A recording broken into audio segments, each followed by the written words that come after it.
Bueno, muchas gracias. Hermanos, fíjense que lastimosamente en nuestro país, ¿verdad? Las estadísticas dicen que durante esta cuarentena se han elevado las denuncias de violencia intrafamiliar. Pero lastimosamente, no entendemos, ¿verdad?, por qué están pasando estas cosas en medio de los hogares salvadoreños. Y por ahí viene la otra pregunta. ¿Será que en ese 70% de mujeres que han denunciado, por supuesto, ¿verdad? Son las estadísticas que se toman. ¿Será que hay un porcentaje también de hogares que nos autodenominamos cristianos también? Y si nos pueden comentar un poco, bueno, ¿por qué? ¿Por qué se está dando esta situación? Lastimosamente. Tal vez, Samuel, si nos comentas un poco. Sí, quizá comentar que nosotros también lo hemos visto y lo estábamos estudiando en un grupo pequeño de matrimonios, ¿verdad? En el cual estamos nosotros también reuniéndonos. Y a raíz de la pandemia, ¿verdad? Vimos diferentes páginas en el mundo, diferentes. Unas en Japón, otras en Europa, otras allá en... Y al igual que la pandemia, ¿verdad? Esta es una situación global, porque nunca se había dado que las parejas estuvieran tanto tiempo juntas en un mismo espacio, ¿verdad? Lo que sucede es que casi siempre nosotros convivimos ciertas horas en el día y luego pues uno sale a trabajar o ambos salimos a trabajar y nos volvemos a juntar en la noche, ¿verdad? Y platicamos y no es lo mismo, como decía el hermano Luis, cuando uno está en la etapa de enamoramiento, ¿verdad? Que uno cacha las ideas y hasta tiene temas de sobra para platicarlos, a cuando pasan los años y el enamoramiento, ¿verdad? Llamémoslo así, el enamoramiento ha pasado. Esa es una etapa que se da en el matrimonio, que no les extrañe. Y esto se los digo a los jóvenes, porque entiendo, Eliezer, que este mensaje también está dirigido a esa juventud, para que no les extrañe. El enamoramiento es una etapa que se pasa en el matrimonio, ¿verdad? El enamoramiento es aquella etapa en la que, como dice el hermano Luis, uno llega con ilusión, saca plática, no cuenta las horas, ¿verdad? Si es posible, ¿verdad? Da un paso más y lleva flores o cocina o atiende a la persona, aún, ¿verdad? Estando uno como novio, trata de hacer todo lo posible por tenerlo muy cerca, ¿verdad? Pero, ¿qué pasa cuando finaliza esa etapa de enamoramiento, ¿verdad? Esa etapa de enamoramiento ya da problemas cuando nosotros venimos a ver que en realidad no fue una decisión la que tomamos, fue una emoción la que nos guió, ¿verdad? Hay una diferencia entre emoción y decisión. Y en ese respecto, ¿verdad? Cuando nosotros estábamos, recuerdo en las charlas prematrimoniales, nos fueron bien claros los pastores y nos dijeron, bueno, ustedes tienen que estar claros que el matrimonio es una decisión y no una emoción. El matrimonio tiene que ser una decisión de ser feliz con la persona con quien se elige vivir, ¿verdad? Y más allá, ¿verdad? Como dice mi esposa, hacer feliz a esa persona, ¿verdad? Hacerla feliz, ¿verdad? No pensar en que me va a hacer feliz, ¿verdad? O me va a servir, o me va a librar de mis temores, ¿verdad? O de todas mis fallas. Ella me va a mostrar, ¿verdad? En qué ser bueno, sino más bien se trata de hacerlo con la pareja, ¿verdad? Entonces, eso pienso yo que es parte del egoísmo, el problema de fondo en la cuarentena, ¿verdad? El problema de fondo en la cuarentena es el egoísmo, porque muchos de nosotros ya nos enfocamos en el yo, ¿verdad? Después de que pasa la etapa de enamoramiento, entonces ya empezamos a fijarnos en los defectos, en los problemas, en todas las cosas malas, ¿verdad? Que pueda tener nuestra pareja, ¿verdad? Y ¿por qué no decirlo?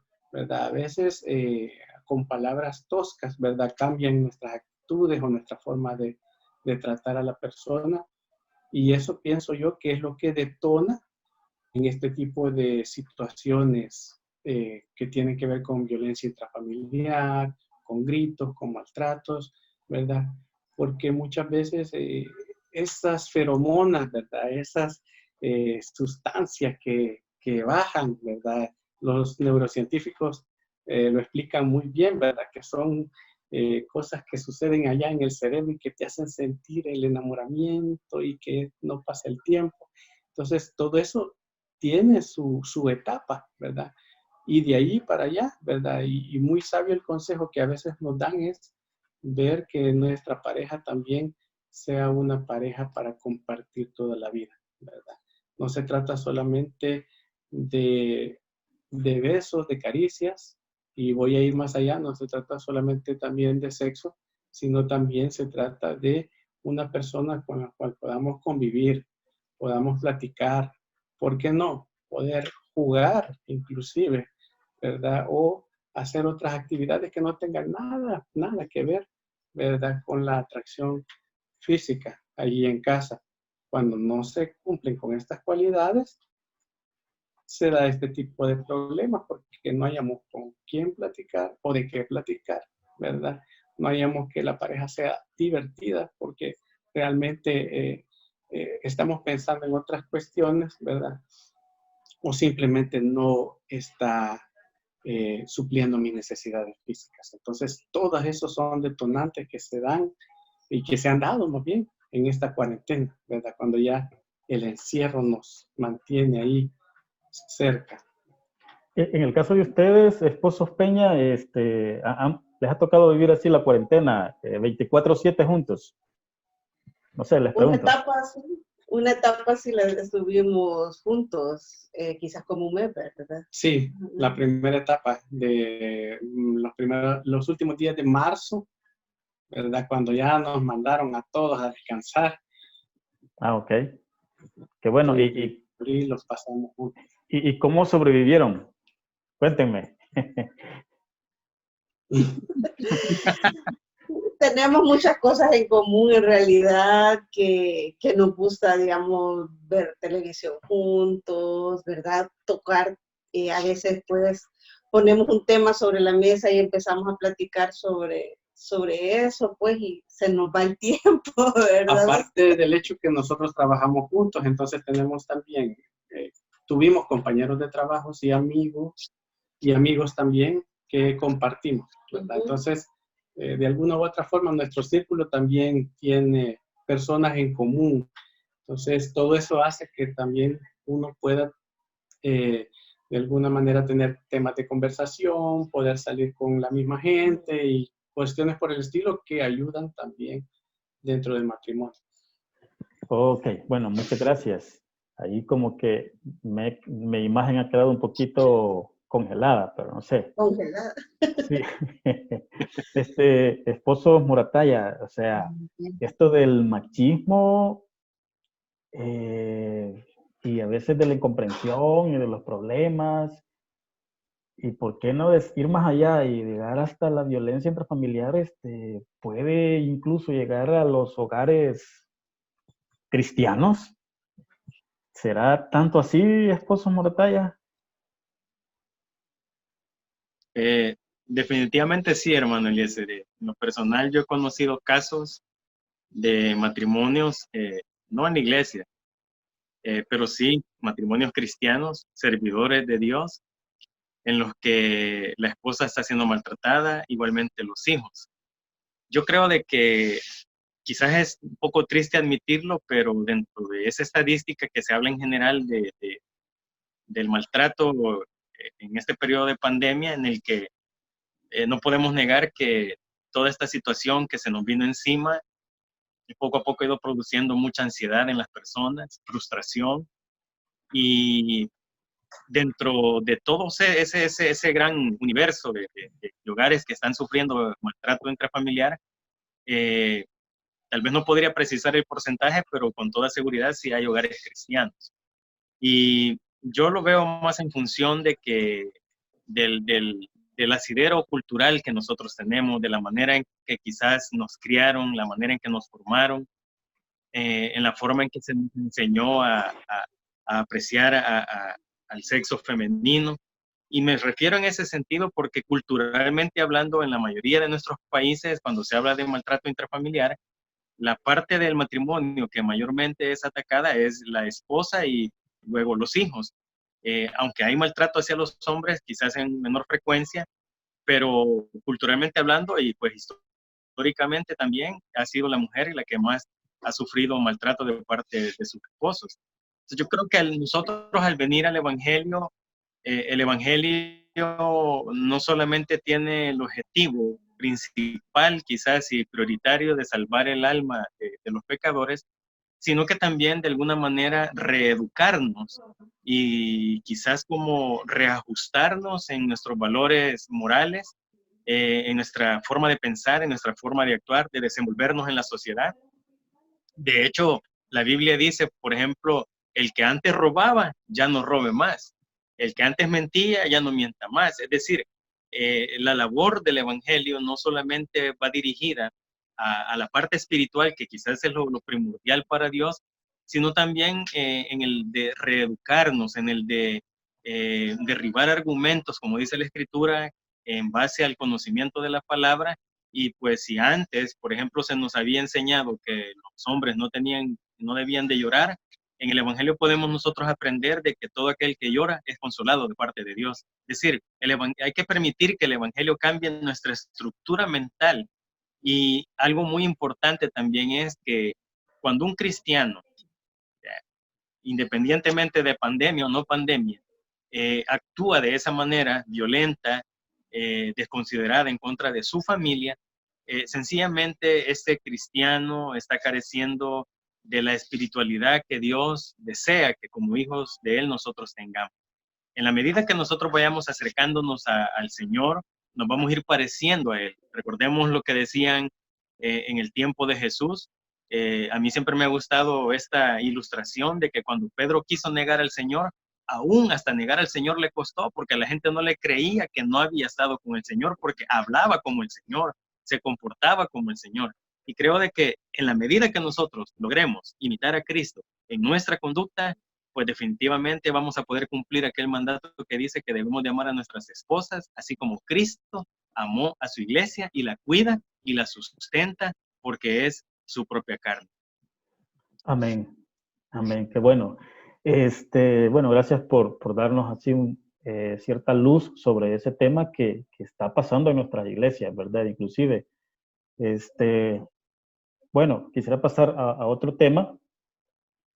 Esposos Peña, hay ataques, ¿consideran ustedes que hay una agenda global de ataque que busca destruir la familia como tal, así como el Señor la instituyó allá en el libro de Génesis? Sí, en ese respecto nosotros creemos de que sí la hay. Y empieza con esas actitudes, ¿verdad? Volviendo a lo que hablábamos al principio y que lo hemos hablado con el hermano Luis, ¿verdad? Y contigo, tiene que ver con todas esas cosas que han permeado, ¿verdad? Que han permeado. En este caso hemos hablado del machismo, ¿verdad? De la violencia intrafamiliar, del divorcio, de las relaciones prematrimoniales.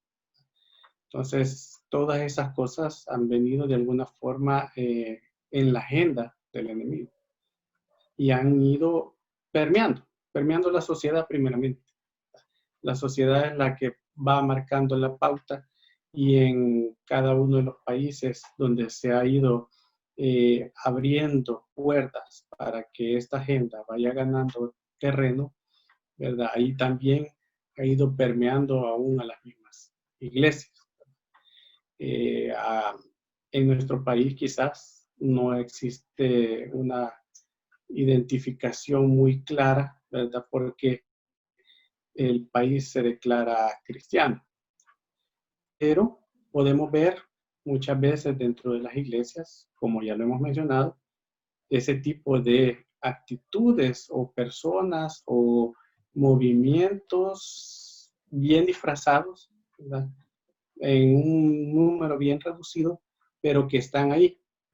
Entonces, pienso yo de que sí hay una agenda, ¿verdad? Sí hay unas personas también que están de alguna manera tratando de permear la sociedad e inclusive a la iglesia. Pero la Biblia es clara, ¿verdad? La Biblia es clara y en ese sentido, por lo menos, podemos estar seguros de que temas, por ejemplo, este que estamos hablando, ¿verdad? Del machismo no tiene cabida, ¿verdad? No tiene cabida en la Biblia. Dice en Génesis 1:27 que Dios creó al ser humano varón y hembra. Y si lo vamos a ver en ese contexto, le da prácticamente las mismas facultades, ¿verdad? Las mismas facultades le da al hombre como a la mujer de poder ejercer dominio sobre las bestias del campo, ¿verdad? De poder ser una ayuda idónea para el hombre, pero a raíz del pecado encontramos en el mismo Génesis 3:16, donde le dice Dios a la mujer, desearás, bueno, esta es una versión que le va a sonar así un poco diferente, si no me equivoco es NBI, dice, desearás controlar a tu marido, pero él se enseñoreará de ti, ¿verdad? Él ejercerá autoridad, él ejercerá dominio sobre ti. Entonces vemos que esto de el poder ser una guía para la mujer no es necesariamente machismo, ¿verdad? Sino más bien es la paga del pecado que entró en la humanidad. Dios ya designó y dijo, bueno, a causa del pecado, ¿verdad? Aquel hombre y una mujer que estaban los dos juntos, bonitos, trabajando de la mano, ¿verdad? Ya no va a ser así, ¿verdad? Dice en Génesis 3:16, le dijo Dios a la mujer, vas a desear, vas a querer controlar a tu esposo, pero en realidad él es el que llevará las riendas del hogar, ¿verdad? De la sociedad, de todo lo que nosotros hemos podido ver a lo largo de los años, ¿verdad? Ha sido de alguna manera parte de ese resultado. Y por eso quiero hacer una diferenciación entre machismo y yo le llamo masculinismo, ¿verdad? Una cosa es el machismo y otra cosa es el masculinismo, ¿verdad? El machismo es la parte enfermiza, ¿verdad? Es donde no me puede decir nada a ella porque yo aquí soy el que mando, ¿verdad? No, yo aquí nadie me manda, yo solo me mando, ¿verdad? No, aquí ninguna decisión y como dice la Biblia, la mujer tiene que callar en la congregación. Muchos han escuchado acerca de estas frases, ¿verdad? Y las han acomodado a su conveniencia, ¿verdad?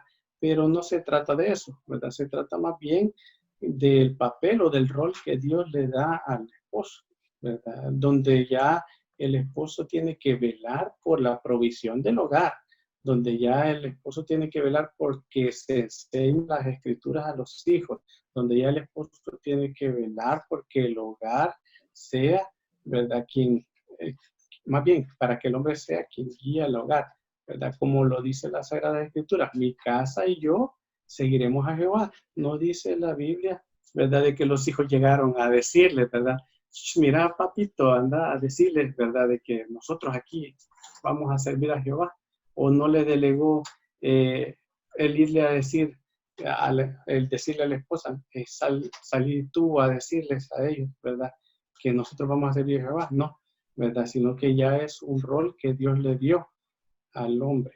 Entonces, esa es una parte importante que hay que saberla, ¿verdad? De que aun cuando las cosas cambian alrededor de nosotros, como dice el hermano Luis, tenemos que estar aferrados a lo que la Escritura dice. Y la Escritura dice que, ¿verdad? Que Él es la cabeza del hogar. Si nos vamos por la parte de las Escrituras, ahí tenemos claridad de todo lo que es el rol de cada uno. No es uno menos que el otro, sino que son roles diferentes, son responsabilidades diferentes. Y quieras o no, hasta beneficio o ventaja puede ser, porque a veces nosotros decimos, la mujer tiene que estar en casa, sí, pero es porque el llamado a proveer es el hombre. La mujer tiene que estar en casa educando a los niños, sí, pero ¿qué sucede si los niños no son criados por la mamá? Puede venir una persona y los maltrata, no los va a cuidar como los cuida una madre, no los va a tratar como los trata una madre. Entonces, muchas cosas, ¿verdad? Funcionarían de la mejor manera si lo hiciéramos de la forma en que lo dice la Biblia. Lo que sucede es que también a veces la necesidad nos empuja, ¿verdad? A actuar de una manera diferente, pero ese ya es otro tema. Entonces, sí, las cosas claras como las dice la Biblia. Sí, gracias Samuel. Bueno, una pregunta difícil para los esposos Morataya. ¿La Biblia es machista, hermanos? No, hermano. Yo creo de que quizás lo que hay que tener bien en cuenta y muy claro en nuestro pensamiento es que si, por ejemplo, vamos a lo que el Antiguo Testamento, desde el libro de Génesis hasta Malaquías y aún parte de la cultura misma que ya se refleja en el Nuevo Testamento, sobre todo en los Evangelios, en el de San Mateo, la sociedad de Israel era una sociedad muy patriarcal, no necesariamente machista, sino patriarcal, y en la que pues estaban bien definidos los roles tanto para en el caso de la mujer como para el caso del hombre.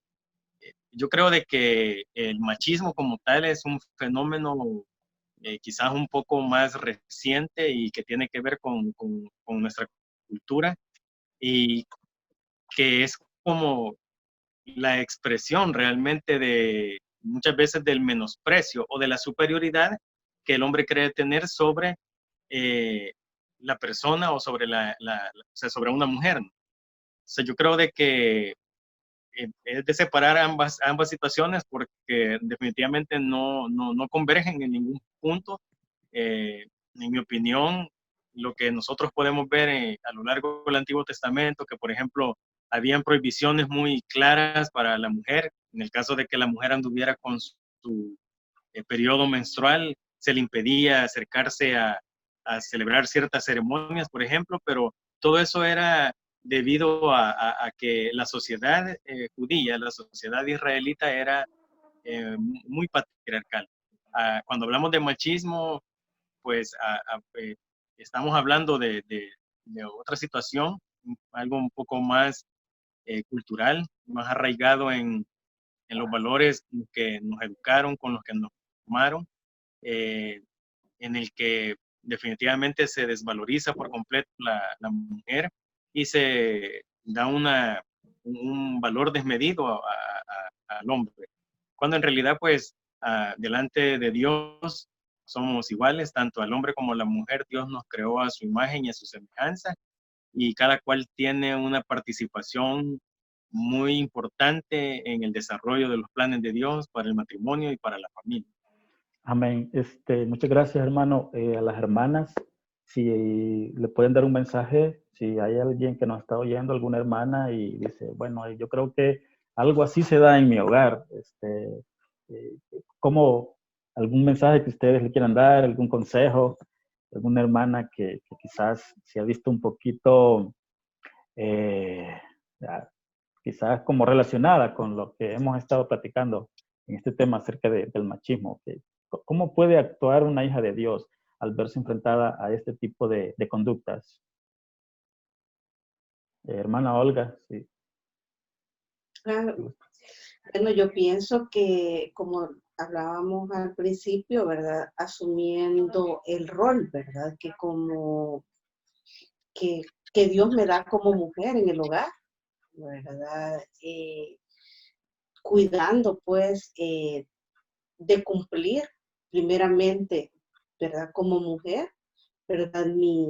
Mi rol, y después también el pedirle al Señor, ¿verdad? Que en realidad si hay pues algún tipo de acción o algo pues que pueda estar afectando, ¿verdad? La relación con mi esposo de esta manera, ¿verdad? Él pueda actuar, ¿verdad? Él puede actuar, también puede pues buscar los consejeros en la iglesia, ¿verdad? Para poder tener una orientación clara, ¿verdad? Nosotros debemos de saber identificar en nuestra congregación, ¿verdad? Quiénes son esas personas idóneas, ¿verdad? Para poder trasladar nuestra situación, ¿verdad? Y pedir un consejo, eso no es malo, ¿verdad? No es malo pedir un consejo o pensar también, ay, ¿qué van a decir, verdad? De mi matrimonio, ¿verdad? O qué van a decir los hermanos, no, ¿verdad? Sino que todo es con el objetivo, pues si buscamos las personas idóneas, ¿verdad? Nuestros pastores, ¿verdad? O líderes de nuestra iglesia, pues ellos van a saber manejar la situación también de la manera correcta, ¿verdad? Entonces, siempre pues el pedir oración, ¿verdad? A través de la oración pedirle al Señor, ¿verdad? Eh, que, que me dé la orientación clara para poder buscar esas personas y poder abordar la situación de una mejor manera.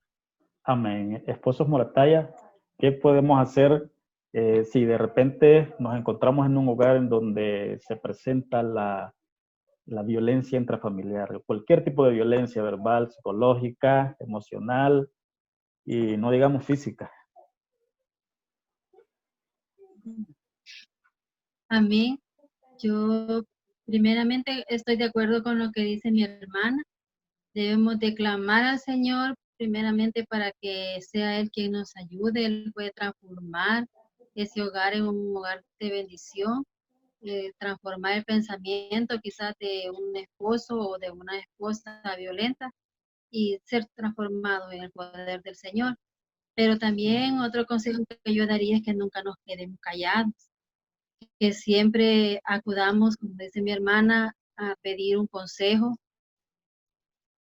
a nuestros pastores, a un consejero, y por qué no, si hay violencia, también acudir a nuestras leyes, ¿verdad? A los tribunales, siempre primeramente pidiendo la guianza a nuestro Señor, pero sí nunca nos debemos de quedar callados, que eso no es lo que el Señor quiere para nuestra vida, ¿verdad? Que quizás estemos viviendo esa clase de violencia física, psicológica, sino que el Señor quiere nuestro bienestar.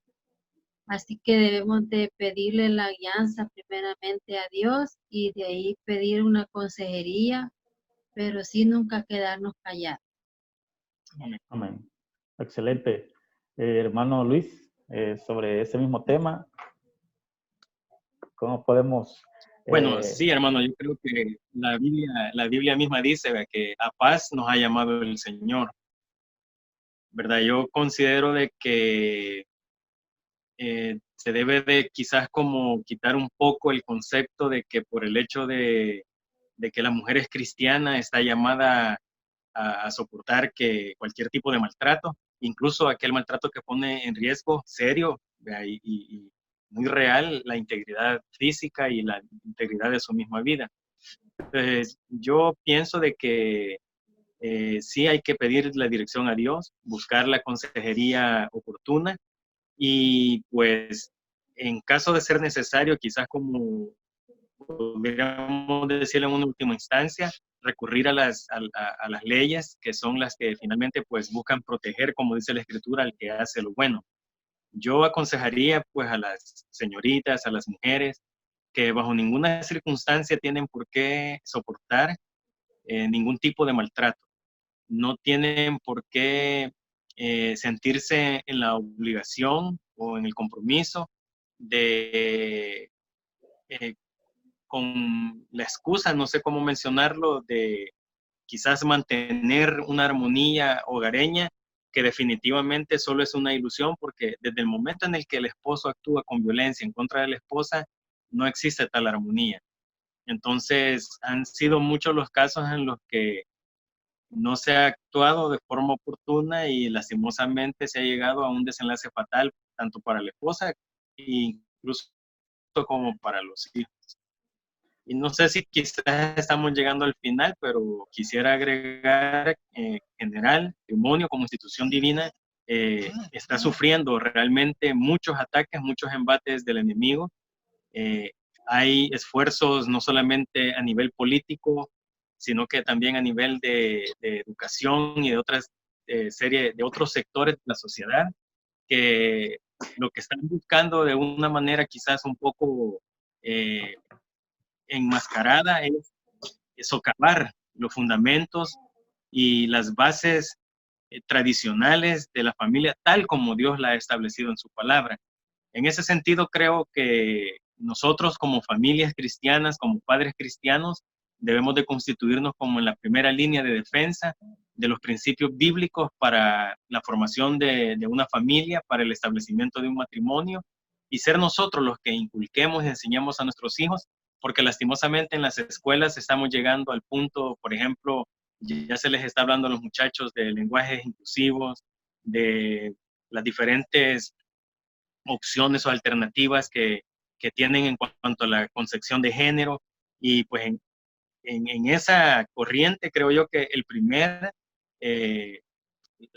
lugar de resistencia, digamos, el primer bastión donde habrá de conservarse los principios bíblicos para una familia conforme el diseño de Dios, es precisamente el lugar.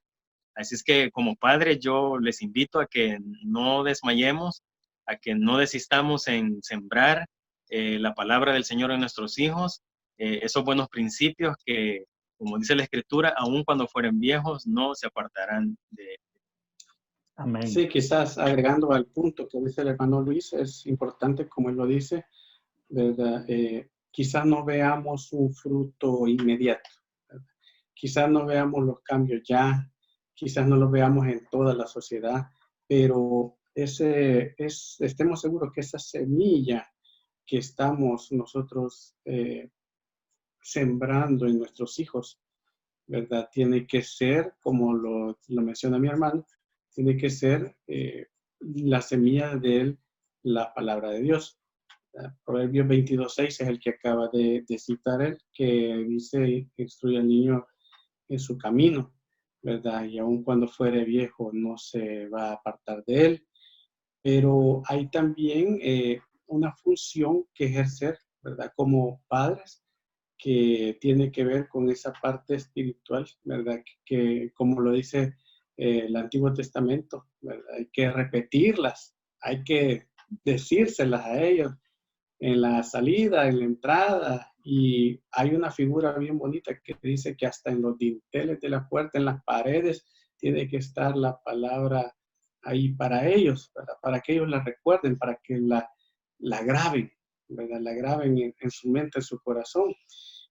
Y aún en Tito 2:4, ¿verdad? Dice la palabra que a las mujeres, dice, les es encargado el ministerio de enseñar a las más jovencitas, dice, amar a sus maridos y a sus hijos. Es decir, cómo mostrar el amor dentro del hogar, ¿verdad? Hay que preguntarnos, ¿se está haciendo en los hogares cristianos? O sea, se está inculcando esto, ¿verdad? ¿Cuántas mujeres en la iglesia, en la congregación, como dice mi hermano Luis, quizás por muchos problemas o dificultades que se experimentaron o experiencias malas, ¿verdad? Quedan solteras, son madres solteras y quizás están transmitiendo algún otro mensaje que no es, ¿verdad? Cuando la escritura en Tito 2:4 dice que ellas son las primeras llamadas, ¿verdad? A enseñarle a las mujeres jóvenes, a las jovencitas, ¿verdad? A amar a sus maridos y a sus hijos, ¿verdad? ¿Qué es lo que les estaba diciendo la escritura en ese momento? Les estaba diciendo, ustedes son los llamados a sembrar esa semilla para hacer la diferencia en la sociedad, ¿verdad? No como lo estamos haciendo culturalmente, como dice el hermano Luis, es lamentable, ¿verdad? Es decir, que en nuestra cultura tenemos esto del machismo, ¿verdad? Pero también tenemos la otra parte, ¿verdad? En la que le dicen, no te dejes, ¿verdad? vos, ese es tu marido, vos no tenés por qué hacerle caso, ¿verdad? Él no tiene por qué decirte qué hacer, ¿verdad? Y muchas veces esos consejos o esos mensajes vienen de las mismas madres, ¿verdad?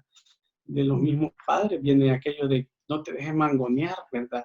No, esa mujer no te conviene, no te dejes mangonear, ¿verdad? Entonces, es un mensaje que estamos transmitiendo que no es el de la palabra, es un mensaje equivocado, es un mensaje que genera fricción, que genera problemas. Y como dice él, la escritura es clara y dice que a paz hemos sido llamados, a ser pacificadores, no a inculcarles a nuestros hijos, no se deje, mire, péguele o grítele o hable más fuerte o llévele la contraria. Ahora, hay excepciones, como lo hemos dejado bien claro, que ya son casos extremos, ¿verdad? Donde ya se viene la violencia física, el maltrato verbal, ¿verdad? Que ya es recurrente, pero allí es donde marcamos la diferencia y estoy de acuerdo con lo que dice el hermano Luis, ¿verdad? En inculcárselo a las nuevas generaciones, a nuestros hijos, ¿verdad? Porque ellos, como lo dice la palabra, quizás Moisés no vio la tierra prometida, pero la otra generación que venía detrás de él sí la pudo ver. Entonces, es de pensar que nuestros hijos también pueden disfrutar de la bendición que Dios tiene para ellos en un mañana, en un futuro. Muchas gracias, esposo Peña, hermanos Morataya también, Dios les bendiga. Les agradezco por este tiempo de compartir. Yo creo que este tema es súper amplio y bueno, nos llevaríamos muchos programas el estar hablando sobre lo que la Biblia también nos orienta acerca de la familia, acerca del matrimonio. Quisiera que quizás el hermano Luis, ¿verdad? Para ir finalizando, nos guíe en unas palabras de oración, porque como ustedes lo mencionaron en varios momentos, la oración es la que nos ayuda a mantenernos unidos, a mantener ese vínculo, ¿verdad? A que Jesús sea el centro de nuestro hogar, de nuestro matrimonio. Por lo tanto, tal vez, hermano Luis, si nos ayuda a dirigir una oración por los matrimonios, por las familias de la iglesia. Amén. Oramos entonces a nuestro Dios, Señor y Padre que estás en los cielos. Sí, gracias por el privilegio que tú nos has concedido esta noche de poder compartir, Señor, junto con nuestros hermanos Matrimonio Peña, Señor. Tan importante conversatorio, Señor, que definitivamente da para más. Queremos pedirte que seas tú, Señor, guiando las nuevas generaciones, que seas tú, Señor, inculcando en el corazón de los jóvenes el compromiso, Señor, de honrar el matrimonio, porque al honrar el matrimonio, Señor, te están honrando a ti, que eres quien lo instituyó.